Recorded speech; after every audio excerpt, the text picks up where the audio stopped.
ndakanga ndisina kugadzirira, zvese zvakaitika pasina kufungidzira. Zvawaiveruveneko, ndakati ndichazova newe nekusingaperi. Munamato watakaita takabata bhaibheri, ndanga ndakutojaira kuve newe pasaide pangu.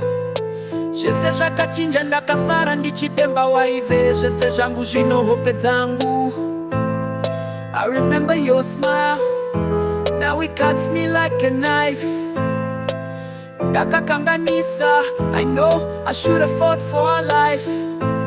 Ndikati ndine time, ndikazopedzisira ndabatikana. Now your silence is louder than any hurukuro yataita.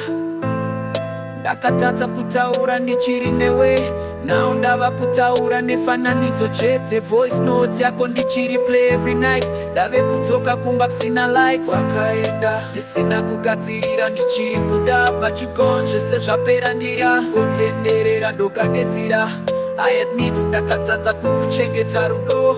Wakaenda zvese zvikundirwadza, ndakati zvese zvakakumbira ndichakuitira. Nawe vakure moyo zvese nepfungwa. This pain is too loud, I can't breathe. Handisisina iwe, handisisina peace.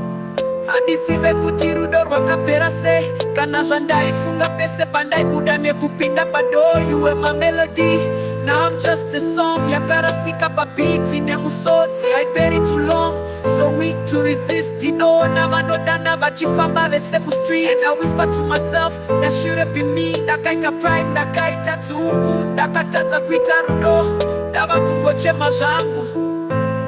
Zuva nezuva ndinofunga pese pandinovhura mahwindo, ndinoona mufananidzo wako. Ndiri kurarama neregret, ndikati time heals, asi pain keep on reminding that you exist.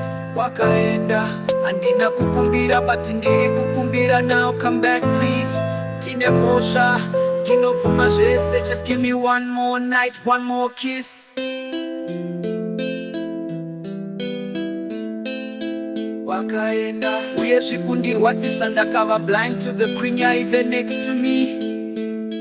Ndava lonely, ndiri kushotwa with all the notifications of Google reminding me your birthday. Ndiri kuchema, baby wakaenda. Baba Alikai.